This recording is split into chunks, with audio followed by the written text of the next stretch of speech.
verse that is used very commonly. Something that you've probably heard a million times, but right now we're going to ask the Lord to give you all revelation. Because revelation is, you can read the same verse 1,000 times. But if you ask the Lord to give you revelation, you can read it again and he'll give you something totally new. It was always there, but he's just now revealing it. So we're going to look at Matthew 14, 28, and 29. And so in this scripture, we're going to look at Peter.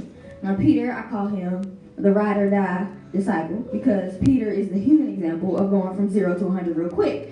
Because Peter is like the disciple that faithfully lives at the line of like doing everything that God said in the right way, and then being calm and confident in Jesus, and then cutting your ear off and like being weak in faith. Like when Jesus told Peter he was about to be crucified, Peter stood up and was like, "Not my Jesus." Like Peter was ready to square up and throw down. Like he was not gonna have his Jesus get crucified. And then Jesus said, "Get behind me, Satan." Like I feel like we've all felt rebuked like that. We've all been like, I thought I was doing the right thing. I thought I was refusing the right thing, but in reality we were refusing what God had for us. It was in disguise, but we still refused it. And then, but in this scripture, we're going to look at Peter in a new light.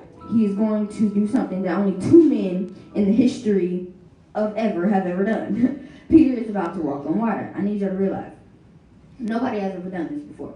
This is crazy. Like we just like, sometimes we pass over it like, oh, it's cool because Jesus is there, they can walk on water. This is crazy. Like nobody has ever done this before. No one has ever done this before they or after they. Like it's crazy. So it's crazy for one reason, because Peter is breaking 2 very relevant laws. He's breaking the law of buoyancy and the law of some other stuff. Anyway, he's not supposed to be walking on water. Like Peter doesn't have the faith that we have. Or he doesn't have the most faith, because the Bible said he has little faith. But we also know that Peter had enough faith to step out on the command of God. So he had faith of a mustard seed. And faith of a mustard seed is saying, God, I don't want to live in fear anymore. I don't want to stay here in the bad decisions that I made of the same old spot I've been in. But I want to take a step towards you. I'm not 100% sure it's you. I think this is God. It sounds like God. It looks like God. It kind of smells like him too. But it corresponds with his words. I think I'm going to take a chance on it. That's where Peter was. Now, sometimes when you step out on God, he's going to ask you to step out of what's comfortable. Step out of what's routine. Step out of that generational curse. Step out of spiritual curses. Walk on something that has never held anybody else up before. So, this happens when God says where you're at right now is not where I want you to be. Where you're at right now, that job, that relationship, that position in your church, that mindset is no longer suitable for where I want to take you. That's what happens when he says the borders of what has kept you safe so far, says that's not good enough anymore. That can't protect you any longer. He's going to ask you to step out. But our little faith says, God, meet me where I'm at. I don't want to go to you. I don't want to step out and go to you and meet you where I want you to meet me here. I want you to meet me where I'm at. I'm comfortable here. I'm safe here. I don't want to step out and be dangerous and be in the midst of a storm. I don't want to do that. Yeah. And he's saying, God, can you come change this job situation? And here I'm comfy. I'm still in need. God, if you would just bring my tall husband and set him right beside me. Or Jesus, just let my wife walk by. Let her in the row and you wouldn't step out for God. If he asked you to trust him, but you stay in the safe zone. If you see your wife walking by and it's like, oh, Jesus said, my wife is walking by. You step out and she's a 4'9" curly-headed cutie with something in the back to look at. You step out. You step out on that, right? You step out, and you follow her like a lost dog. You do that in a heartbeat. But when God asks you to trust him, you wouldn't step out and take that chance. See, we only want to follow what is appealing. But sometimes God is disguised as something you've never seen before. Something you're so used to, something you're in tune to. See, okay, let me slow down. You wouldn't. This is where Peter is in Matthew 14, 28 and 29. And it reads, Lord, if it's you. Peter replied, tell me to come to you on the water. Come, he said. Now we have to give the disciples props. Because, first of all, this is not like a little lake or a pond or something. This is not like a small body of water. This is like huge. Like this is deep water. And a lot of people wouldn't have ever gone into the boat in the first place. Because they don't know how to swim. Come on. In other words, people who don't know how they're going to save themselves won't enter that situation if they don't have a backup plan. People who don't know how that relationship will end and don't have a backup plan to text Brian and FaceTime Ryan and call up Keenan and tell him you need him won't even get into the idea of a relationship. See, I think that was a bit too early. Let me give you another one. What God is challenging us is don't go by what you see, but go to him personally and get out the row. See, when he says get out the row, he's meaning follow me. He's not just saying, I'm going to stand in the row and I'm going to stand here and, I'm going to praise God and clap your hands real quick. He's saying if you go to me personally, that means you would have to step out the row. Because if you're right here, that means you're programming and you're following who's up there. He doesn't want you to follow who's up there. He wants you to follow him. See, that's when you have to step out and go to him personally and say, I need this. He's saying it's a chance, and he's saying I need you to take that chance. And he's saying it's kind of crazy when you do it, but if you sit here and you say, well, Jesus, are you saying you want me to claim that there's a house for me, that I'm supposed to be looking for this house? I'm supposed to be hunting for this house, going on apps, doing a realtor, going to get this house? And he's saying, whoa, Jesus, you're saying you want me to tell people that you want me to look for this house that I have no money for, this house that I probably can't get approved for, this house that I'm claiming that I'm going to get debt free, the house that I'm going to pay in full. You're saying you want me to step out on faith and tell these people. So sometimes we listen to God in our own confines of our house, but what's crazy is when you have to go out and tell people. So that's what makes it real, because when you hide your faith, it ain't faith. When you hide your faith, it's not real faith. See, that's crazy, At school, I'm going to tell you this, at school, I don't like a lot of my classes. Chemistry is definitely one of them, but I can tell you this, I learned a lot from chemistry. Chemistry, there's always exceptions to the rules. Always. And God is the God of everything, including these exceptions. And since he created those exceptions, I think it's safe to say that we serve a God of exceptions. Yes. So wasn't there a whole town of lepers, but Jesus made an exception for one? Weren't there blind men, but Jesus touched that one? There were many people in that temple that were trying to get healed, but those friends said, I don't care how many took the same path as me. I don't care how many times they tried. I don't care how many different paths they took. I don't care how many times they failed. Why? Because previous situations that happened, those aren't accurate indicators of what's going to happen to me. Right. Meaning whatever you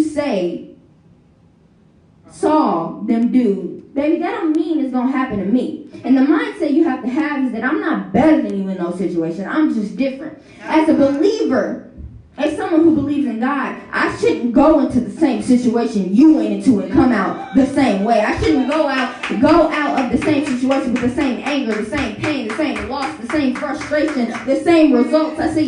I shouldn't be doing that, because I believe in my God, and my God is a God of exceptions. I don't think y'all get it. I want you to know Jesus never intended us to be normal. Like, in the entire Bible, I don't believe I've ever heard Jesus describe us as normal, as routine, as something that's programmed to do this, and that. He's never done that. We're not supposed to be like that. Like, no one in the Bible is normal, if that makes sense. Like, no one in the Bible is like, oh, I want a white picket fence, I want a golden doodle, whatever, I want a 401k, I want something routine. No. We never hear about those people. Why? Because they had to step out on faith. And when you don't step out on faith for a white picket fence, you step out on what you really want. You want that rent-style house, you're going to get that rent-style house because you stepped out on faith. In Genesis 7, Noah built an ark without ever sinking. I want you to say, it's crazy until it happens. See, Exodus 14, Moses parted the Red Sea with a thud of a staff. It's crazy until it happens. Daniel 3, Shadrach, Meshach, and Abednego came out of the fire not looking like what they've been through. It's crazy until it happens. 1 Samuel, David, a bony teenager, slaying Goliath, the giant with a rock. It's crazy until it happens. Luke 8, woman healed because she touched the hem of Jesus. It's crazy until it happened. Mark, the little girl getting healed because Jesus was in the room. It's crazy until it happens. No one in these stories, we don't hear about the people who were on the bench looking at the miracles happen. We don't look at the people the little girl who had, or the woman who had an issue of blood that didn't want to get out her house that way. We don't hear about her. But I still don't think y'all get it, because Dead men don't die for 3 days and go into a tomb and then come back like what's good. Like that's not normal. Like that's not normal. And I want you to write this down if you can. If you're over there and you have a pencil and paper, write this down. An exception is something that is left out for a reason or not done on purpose. Heavenly, what does that mean? Baby, that means the time you didn't get shot in that drive-by, even though everyone else did, you were the exception. That time you made it out that overdose, even though the doctor said they tried everything in their power to save you, but they couldn't, and you still made it out. You were the exception. When you were sick in your body and they went in and said they didn't see what they saw before, you were the exception. When you made it out of the car crash that doctor said you shouldn't have died in, you should have died in, you were the exception. If he's going to do it for someone, why can't it be me? Why can't I be the exception? Why can't I be the one that step out and have something happen to me that no one else has ever had happen to them? Yes, Lord. Yes, Lord. Yes, Lord. But on the flip side, see, y'all going to be mad at me for this one. You're not getting that job, you were still the exception. Your business failing, you were still the exception. Not getting approved for that car, you were still the exception. Well, why were we the exception if we didn't get the job? And if we failed, you were the exception because God is merciful.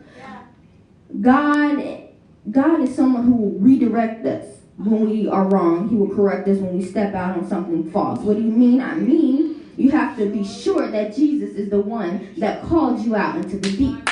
Because last I heard, Jesus only pays bills where he ordered. Last I checked, do you pay bills in the house you don't live in? No, you don't. I wouldn't pay for someone who. Never mind. Okay. See, sometimes we get ahead of ourselves. Like when I gave you Matthew 28 and 29, I got ahead of myself. You know why? Because I gave you the front side. I gave you the front side and not the journey. So we're going to look at Matthew 14, 22 through 24. And it reads, immediately Jesus made the disciples get into the boat and go ahead of him to the other side. While he dismissed the crowd, after he had dismissed them, he went up on a mountainside by himself to pray. Later that night he was there alone, and the boat was already a considerable distance from the land, buffeted by the waves because the wind was against it. Something that messes with my mind when I read this is that God made them get on the boat. But what we don't know at this point is that a storm is coming. But he still made them get on the boat. And this is Jesus, so we know he knows what's going to happen. But he still made them get on the boat.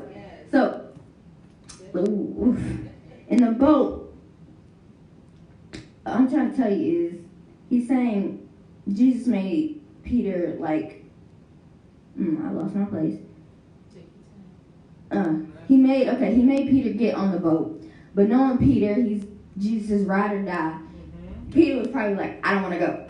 Like, I want to stay with you. I want to follow behind you. I want to go with you and lead with you and stuff like that. But Jesus had to put Peter on the boat because Peter was about to do a miracle.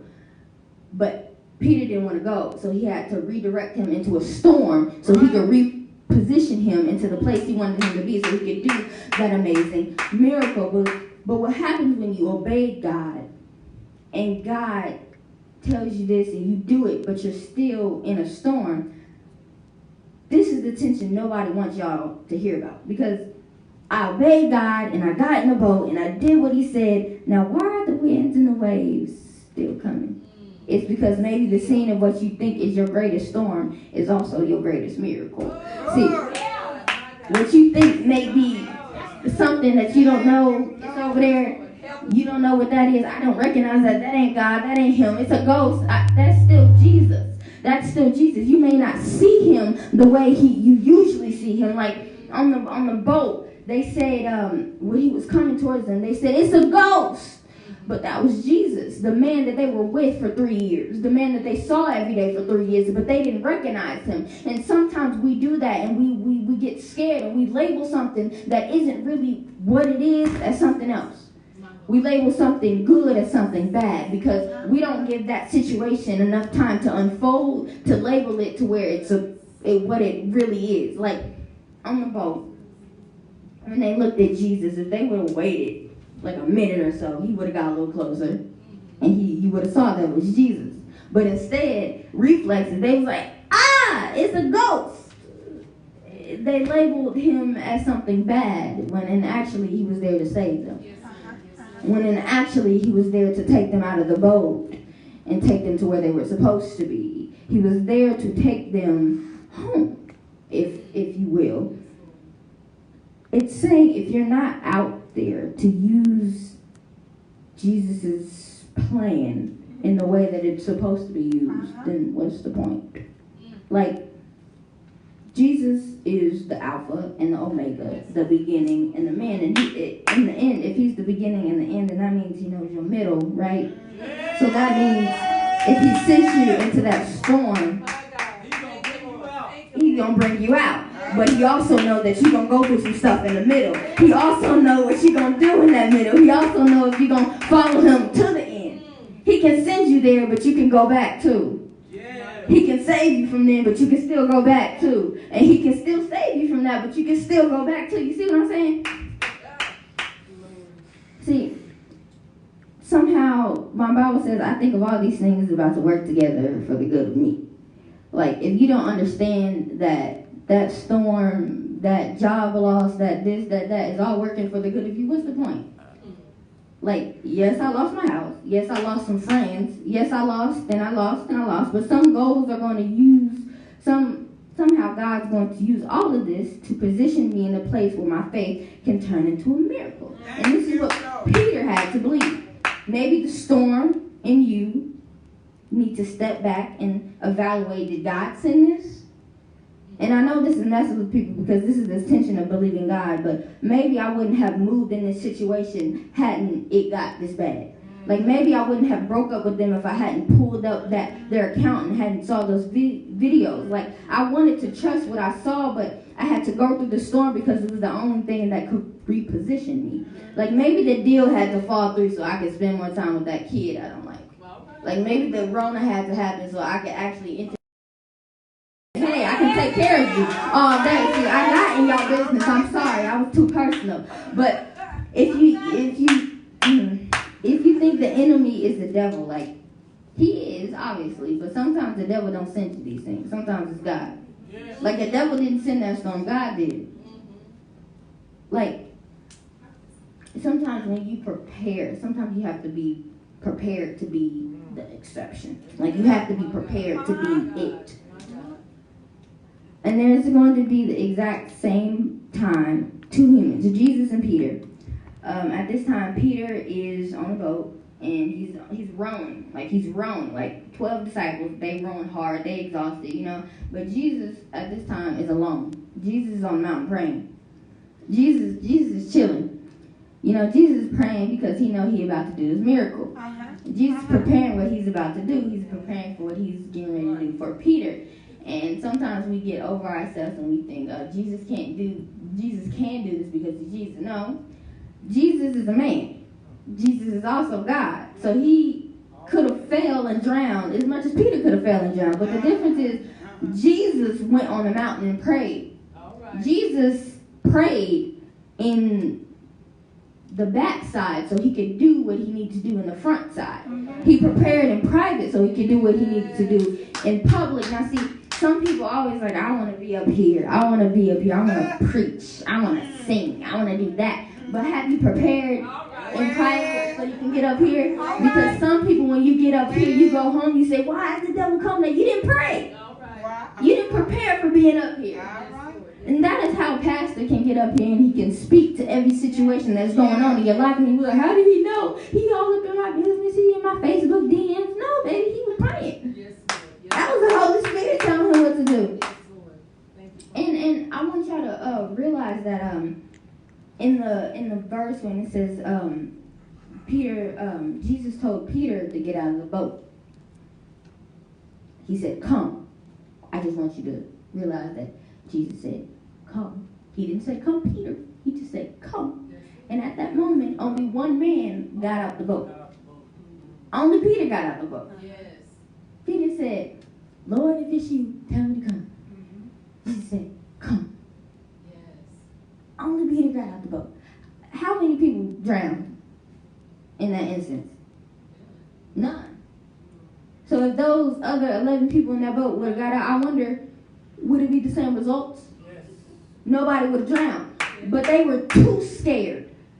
They stayed in the boat. They stayed in that situation. They was like, I'm comfortable here. I'm used to it. I'm used to the heartbreak. I'm used to everything. I'm used to it. But so I'm not going to take that chance on God. I'm not going to step out and follow him, even though I know that he's going to do something for me. They didn't want to do it. And it says, Peter, you of little faith. But little faith is classified as mustard seed. And as far as I know, of faith of a mustard seed, you can move a mountain with. So if you can move a mountain, I feel like you can walk on water with a little faith. And sometimes we scrutinize Peter for having little faith, but those people in the boat didn't have no faith. Like they didn't have faith in the man that they've been following for 3 years. But Peter, I realized Peter's a fisherman. This is my last point, I swear. Peter is a fisherman. And Peter's used to the boat.